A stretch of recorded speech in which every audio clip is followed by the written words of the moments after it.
Reform UK have released their manifesto, although apparently, according to Nigel Farage, I'm not allowed to call it a manifesto. I have to call it a contract with you or a contract with the people, because when you hear manifesto, you think that it's going to be a lie, which, to be fair to Nigel Farage, isn't necessarily untrue. Either way, let's have a read through and see what we come up with. Let's see what they're going to be talking about here. Britain needs reform, Brexit had so much potential, and the opportunity of a lifetime, blah, blah, blah. Let's give some actual policies.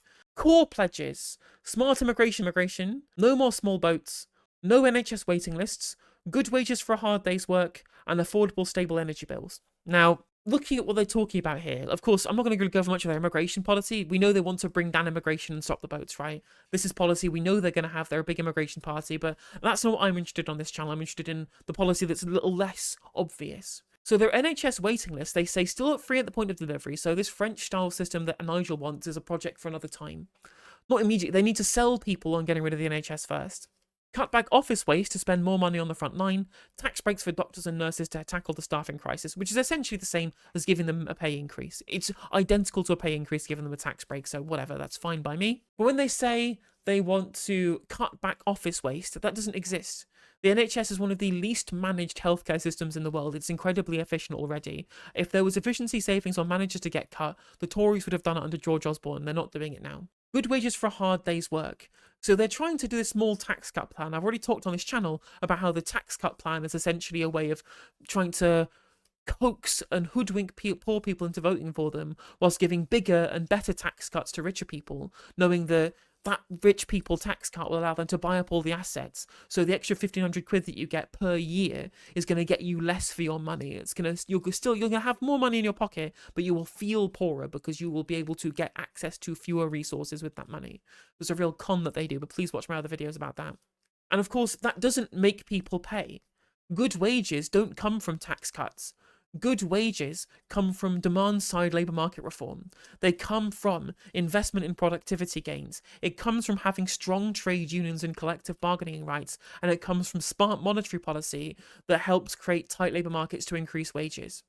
That's how you increase good wages. It's not by giving people tax cuts, because all that does, again, is reduce the amount of public provision of public services, something that people on lower incomes use much more of.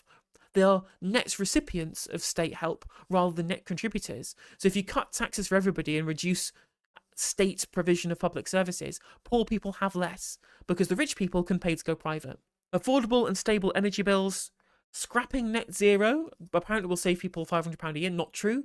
The reason why that we have expensive energy bills is because we pay a lot of money for wholesale oil and gas prices. Increasing our reliance on oil and gas will make us more vulnerable to exogenous shocks within those markets, whereas if we have homegrown clean energy, we can be able to power ourselves without relying on wholesale energy markets, which is how other parties are planning to reduce bills. Even the Tories think that we can reduce bills with clean energy, and they're right, we can do that. Regardless, they want to unlock our vast oil and gas reserves, but unless that's owned by the state, which it won't be, that's still going to be sold at wholesale market prices globally. Our tiny increase in supply locally is not going to massively change how much we pay for our energy overall, which is again set by LNG prices on the global markets. So their main pledges are basically all nonsense apart from immigration. I disagree with immigration. I think it's bad for the economy, but that's an ideological disagreement, not a practical disagreement with what they're saying here. Uncontrolled immigration, secure detention, stop the boats, bar student dependence. Now, the student dependence stuff is stupid. It's just going to push away students that we need for our economy. Universities are strapped for cash, and the exorbitant tuition fees that we charge foreign students is literally how we allow subsidy for our native-born students to be able to afford to go there on their smaller, still pretty large, but smaller tuition. And if people were not able to take their dependents, like children and partners, with them, they are less likely to come and spend money in our universities. Foreign capital, no less. If they're spending foreign capital, then it's an export good that they're bringing to the UK. Or it's foreign capital bring to the UK to pay for an export good. That creates export goods within our university sector. And of course, they can't get state benefits as dependents. So they're not a burden upon the state, apart from the public services that they use. And to be able to afford to be able to live, spending money on all of the necessities they need to live, like housing and food and energy and water and all of those things, they will need to either work in the UK, in which case they're being productive and they're a net benefit to the economy, Or they will also be using foreign capital, therefore making a bunch of the things that we have to sell to them to make sure that they can afford to live are also going to be export goods. It's not being paid out of UK productivity. It's foreign capital with foreign productivity coming into this country to boost our economy. So it's just terrible for the economy, this student dependence rule. But the Tories also want to axe because they don't care about one of our competitive advantages in the global markets, which is our education sector. Slash government waste. Again, I've said broadly that the idea that there being this government waste, when Labour say it, when the Tories say it, when Reform say it, they all say that our public services need reforming and they need all of the waste slashing because they're inefficient. It's all nonsense. Again, we had 6 years of austerity, 9 years, 12 years, however long you want to mandate the austerity period under the Conservative Party to be. We had all of this austerity where they were specifically trying to find efficiency savings in the public sector and promised that there wouldn't be drops in service provision, and there were no efficiency savings to be found. They cut money from the state and it led to a drop in service provision. So there's not wasteful spending to cut. All of this talk about there being DEI places that need to get cut out of our NHS, for example, a bunch of nonsense, right? First of all, they have a financial reason to not get sued, and second of all, it's a tiny fraction of these government departments' budgets, okay? This not paying interest to commercial banks on QE reserves plan would essentially mean, because they're not getting interest on their reserves of the central bank, banks have no incentive to give savings rates to regular people. You want to get tiered interest payments on bank reserves to make sure we save some money? That's fine. Banks will still be able to justify giving good savings rates to savers and in the country, within the population. But getting rid of it altogether is nightmare nonsense. I used to think this was a good plan. Phil, from A Different Bias, did a video about why it would be a good plan. I have now read up on what Francis Coppola specifically has said about this, and I think it's a bad idea. I think it's a bad idea because of the way it's going to affect commercial banking overall. I think a tiered system is better, though. We can save some money, just not all of the money they say they want to save. £5 in every 100 is a 5% cut to every department's budget. That's what that is. That's what they're offering you. Massive slashes in public spending, which again will not lead to more efficient services. It will just lead to a drop in service provision, just like we got onto George Osborne. It is more austerity they are promising you. I'm going to cut foreign aid, which will just lead to more immigration anyway, because DFID and places like that are exactly the way in which we stop things like foreign wars, but by giving them better standard of living to protect. It stops mass immigration to the UK and into Europe by ensuring that DFID can help make these countries prosperous enough so that they don't want to flee them to come to Europe. We're doing a good job at ruining our country ourselves, but even so. Taxing billions in unpaid tax is fine, but you'd have expected it would have been done with the powers that they've got, but at the very least, we shall hopefully see, whatever happens in the next parliament, the government's really taking tax avoidance to task. So I don't really have any problems with Reform UK saying that. Our economy needs reform. Lift the income tax, already covered why I think that is a bad idea. Cut energy taxes, beat the cost of living. I mean, the fuel duty is an excise duty to stop people using it. I think that we can maybe reform on these things, maybe reform VAT and energy bills is like a fine thing to be able to keep costs down. I would rather wholesale reform of the energy sector to make it more state-led would be better than this, but any action to help deal with how much bills cost I think isn't something I would necessarily disagree with. Cutting stamp duty is silly. It is just extra demand side reform into the housing market. This will just push up house prices. If you increase demand for houses without increasing the supply broadly in line, it will just increase house prices. This is a demand side policy. It's just like Help to Buy. It's just subsidizing demand. Again, stop subsidizing demand, start building more houses, start capping rents, start building social housing, start banning foreign investors, start banning Airbnb, start banning foreign capital buying up properties in the UK for investment. Control the market. Don't just subsidize demand. All it will do is push up house prices and mean that only the upper middle class kids can get on the housing ladder. Like Help to Buy, stamp duty cuts, it's all subsidizing demand. Stop it. Stop doing it. It's bad. Abolish inheritance tax for all estates under £2 million. So that is halving the number of people who will end up paying inheritance tax. But if you are inheriting £2 million worth of assets, you do not need a tax break. You do not need a tax break if you're inheriting £2 million worth of assets. Again, it's because Reform UK is a party run by privately educated rich people who have lots of assets, right? Richard Tice is literally in a property development company. He is somebody who makes loads of money out of owning assets and will stand to lose money if the assets he owns get passed down to somebody else, because they're almost certainly more than 2 million. They're just trying to get themselves out of paying tax. That's all it is. And again, it's a tax break for really rich people, which they will use to buy up more assets with the extra liquidity to make those assets harder to acquire for working class people. Yes, even the ones who are getting a £1,500 tax cut a year, because the people who are massively rich are getting a way bigger tax cut and will be able to leverage that better within the market. Again, it's just a con. Make sure that you are looking out for why they're conning you with tax policy. Economy needs reform for the business sector, apparently, as well. Free small and medium-sized businesses from corporation tax. Lift the minimum profit threshold to 100k. Reduce the main corporation tax rate from 25 to 20%, then to 15% from year 3. So these small companies already only pay 19%. And there were also mitigations for one slightly bigger than that to only pay 19%. 25% is the rate of corporation tax that the big mega corporations pay. So this isn't a tax cut for small businesses. This is a tax cut for big businesses. The small businesses already have tax relief on their corporation tax. This is very silly. Abolish IR35 rules. I know that sole traders have problems with IR35, so I will leave that to the experts, but at the very least, it seems fine, given how much I know people who are self-employed do moan about IR35, so fair enough. Lift the VAT threshold to £150,000. I mean, that seems fine if it's at the bottom end of the scale for small entrepreneurs. Abolish business rates for high street SMEs, and then that's good to take power away from like the big corporations. Reforming planning is fine because we need to build more houses. Slashing red tape to boost industry and exports is just deregulation. It's just deregulation that's going to help people be able to avoid scrutiny for bad business decisions that are lack of social utility. And reforming the tax system is essentially their plan to try and make fewer people pay tax so they can slash public service spending again. Reform UK will back risk takers and wealth creators. Yeah, wealth creators is working people. Productive people are those who create wealth.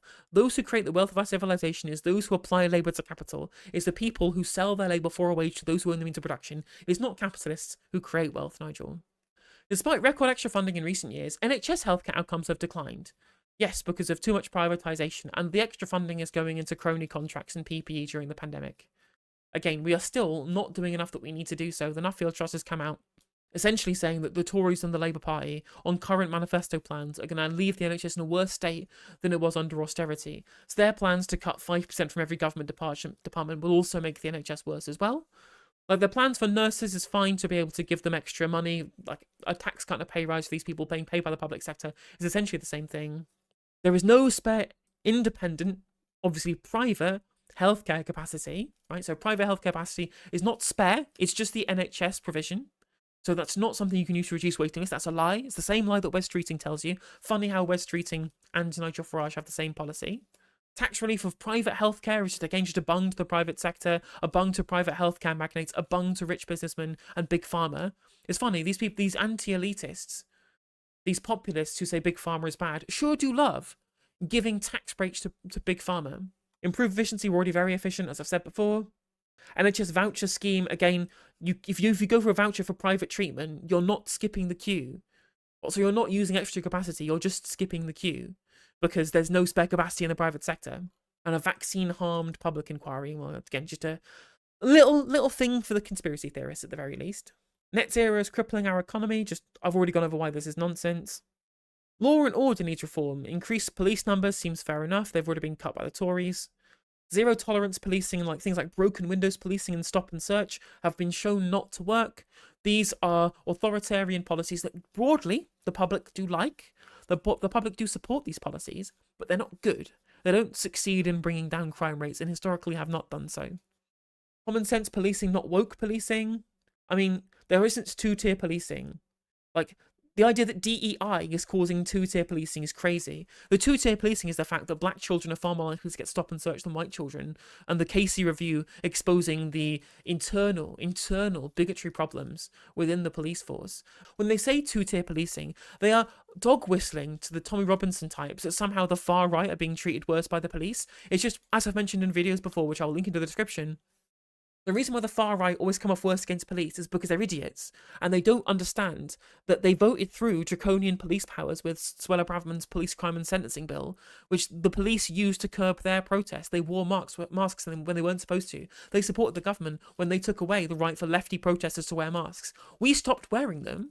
We have our little net poll briefing before every protest telling us how not to do things to ensure that we don't get our ass kicked by the police. We've all watched the Chris Rock sketch, right?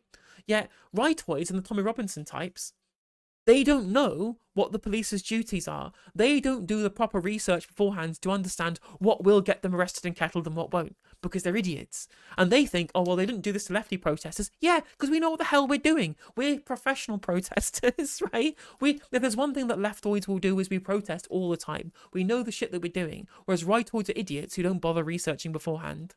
Depoliticize the College of Policing? Replace degree standard entry with an entrance exam. I'm sure massively reducing the education requirements for people to become police officers is not going to have any negative externalities whatsoever. Justice system needs reform. Criminal justice budget seems fine. Change the definition of hate crime. Oh, they're talking about non-crime hate incidents, which I do agree should be getting rid of. I don't like the idea of there being a non-crime hate incident logged by the police. What it essentially means is somebody was offended when, they reported it to the cops, right? If it's a hate crime, it's a hate crime. If it's a non-hate incident, it doesn't need to be a crime. It doesn't need to be logged by the cops. I think that's fair enough. Tackling youth crime, high-intensity training camps. Again, address material conditions. Again, it's exactly the same as like the Miriam Cates garbage, where they will say shit like young people cause crime because their mental health has been destroyed by social media. I'm like, no, their material conditions just suck.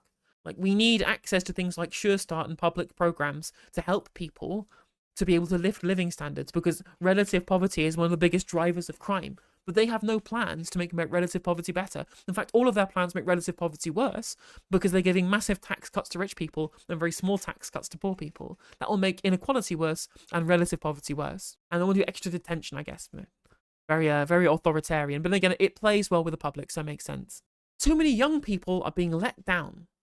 Education system that they make sure that young people are proud of Britain. Well, that's definitely not authoritarian. They want a patriotic curriculum in schools and primary schools and secondary schools. They want a patriotic curriculum in schools. Any teaching about a period or example of British or European imperialism or slavery must be paired with the teaching of a non-European occurrence of the same to ensure balance. What? The entirety of the modern world has been shaped by European imperialism.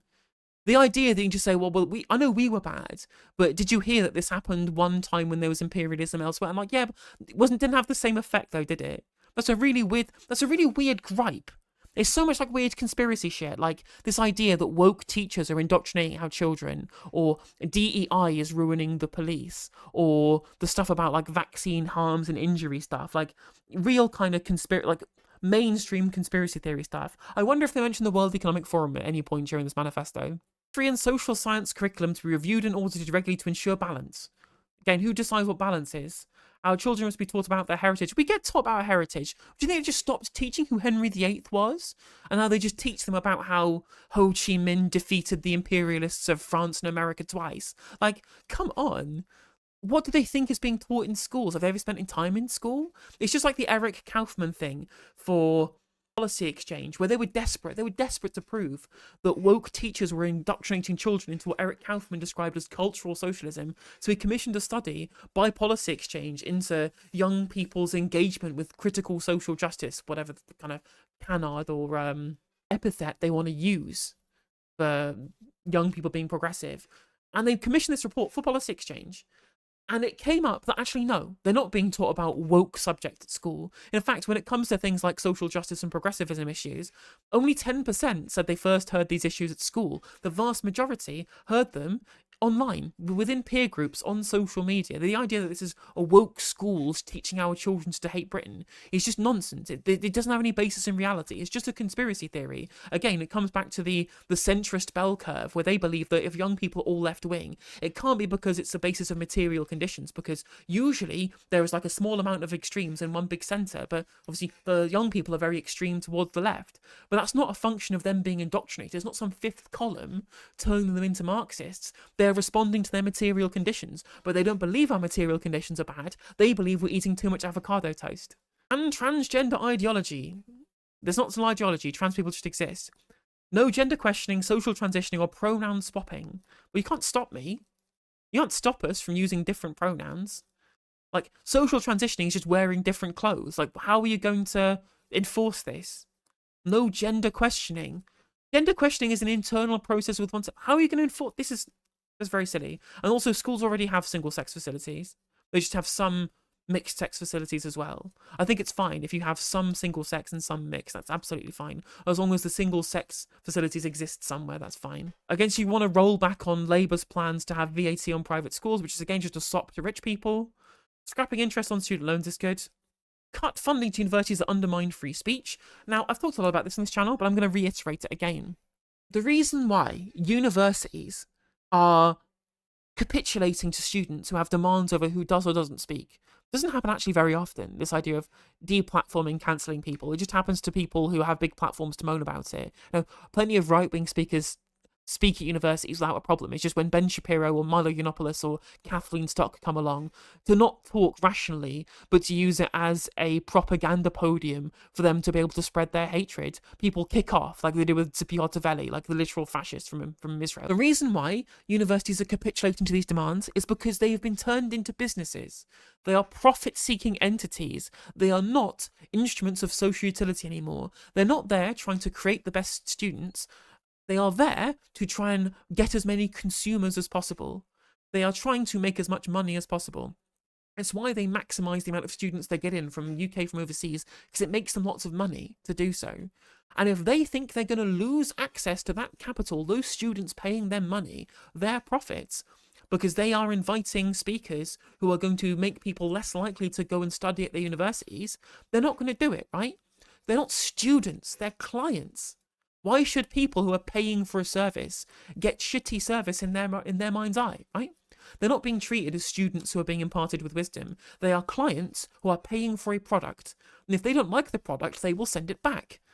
And if your product includes Milo Yiannopoulos going along to a bunch of university campuses, picking out individual trans people from those universities to publicly mock them, which is a thing that he did, by the way, yeah, people are going to get mad and want him not to get invited. Because, again, they are clients buying a product. They're consumers buying a product, and the product is faulty, and they want to send it back. As simple as that. 2-year courses, whatever, seems fine. Benefit system is broken. Reform to benefit support and training, that means nothing.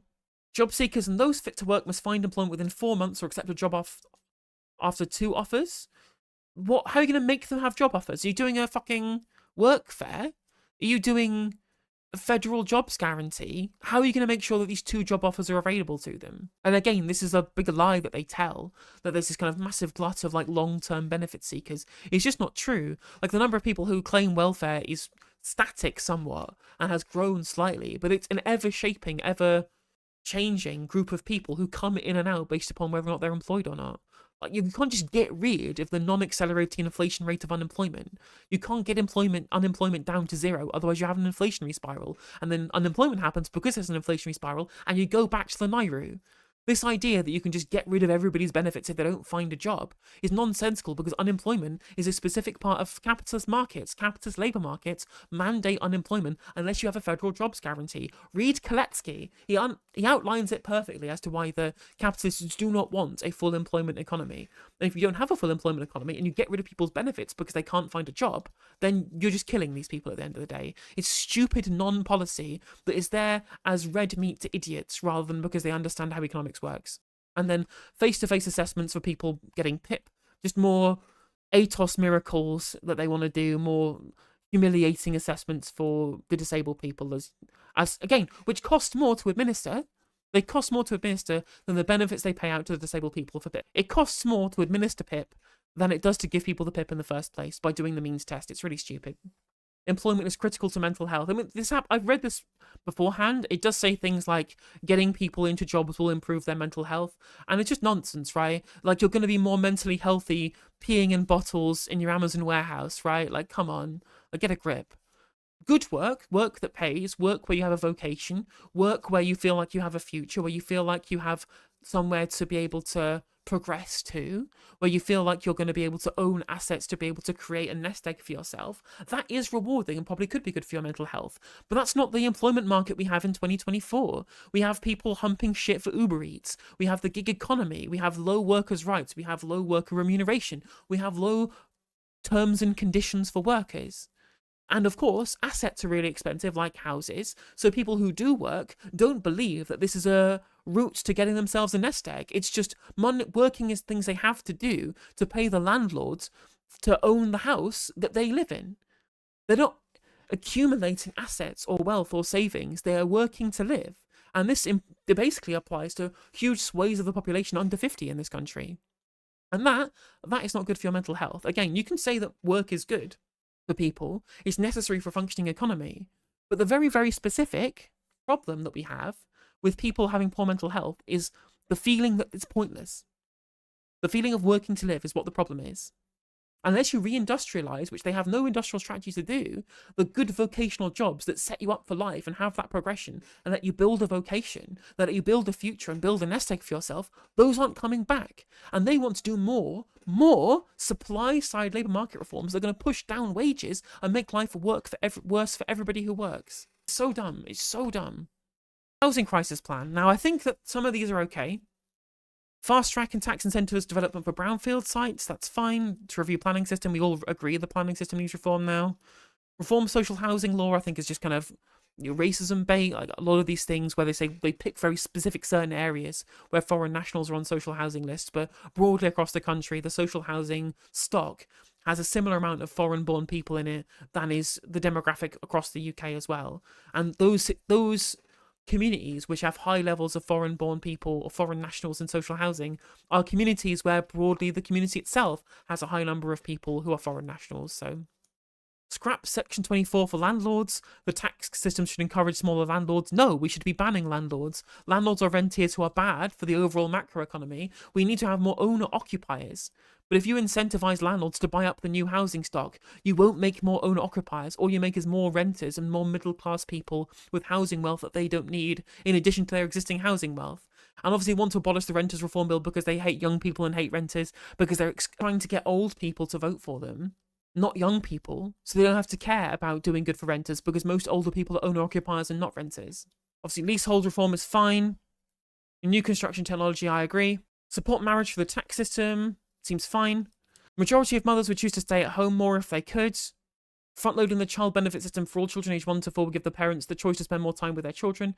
I mean, it's interesting that they say stay-at-home mums or dads, which is fine. I think parents should have more time with their children. You need to pay the breadwinner more, though. We're going to need some demand-side labour market reform so that people are paid enough to be able to support a family on one income, which they cannot do because of supply-side labour market reform, because of Thatcherite labour market reform that Reform UK support and want to continue with.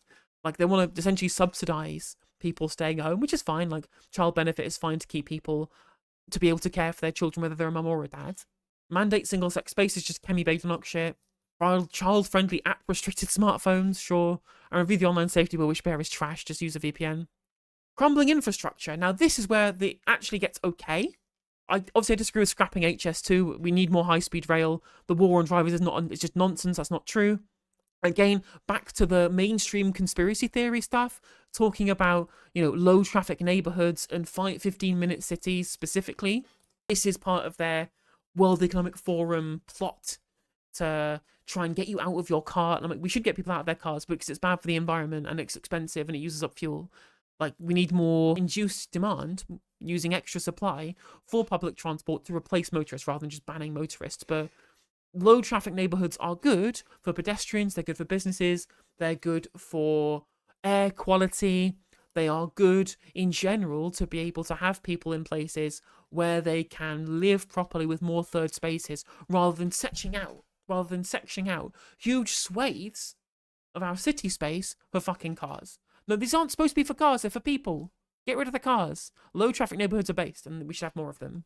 There is no war on drivers. Drivers are the ones who've been pandered to by transport policy consistently for half a century. It's high time we taught these people that they cannot monopolise transport policy in this country. Although, to be fair, having more rail links in the north is good.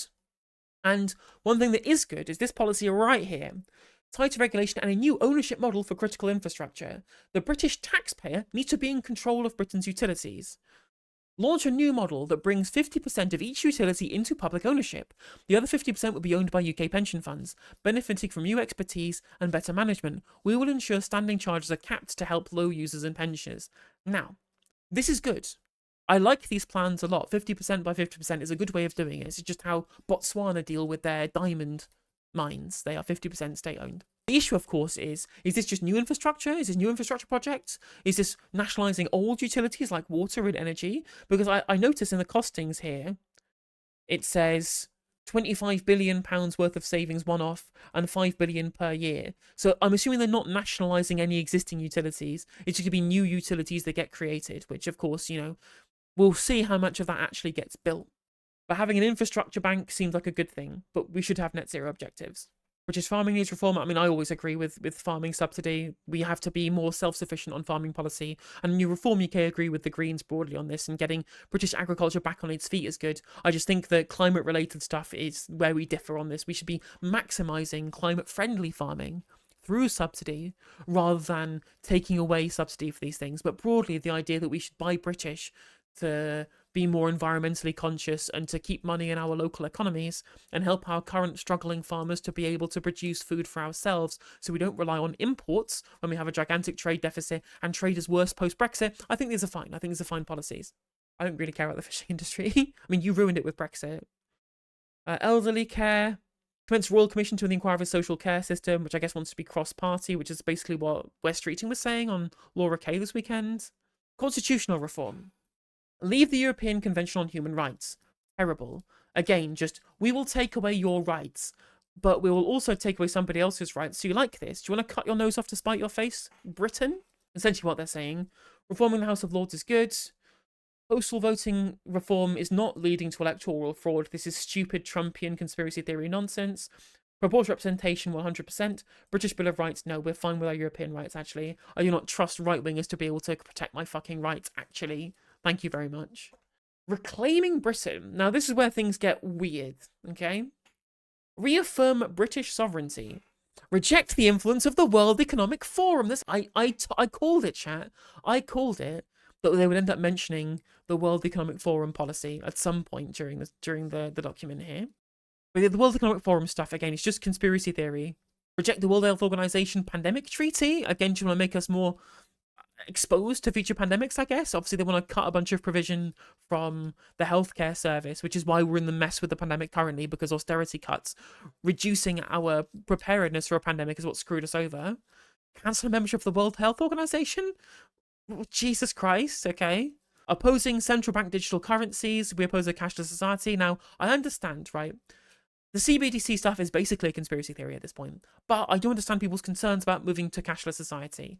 It's not happening though. People don't want a cashless society, and basically no government can get away with a cashless society. But the CBDC stuff is essentially just pro-fractional reserve banking propaganda. Like, CBDCs allow governments to be able to create money without going through private banks to do that. And private banks hate this. Private banks really hate the idea that governments can bypass them with money creation, because currently all money creation of new money goes through private banks in gilt markets and things like that. The fractional reserve banking industry is absolutely seething at the idea of CBDCs, and so they've spread propaganda through social media to make people think that it's some sinister government conspiracy plot to destroy how much that you can use your money. I'm like, no, we just want to be able to create money using the central bank, but also by avoiding having to use the commercial banks. Commercial banks are running this conspiracy theory, and people are buying into it for no reason. The Equalities Act requires discrimination in the name of positive action. No, it doesn't.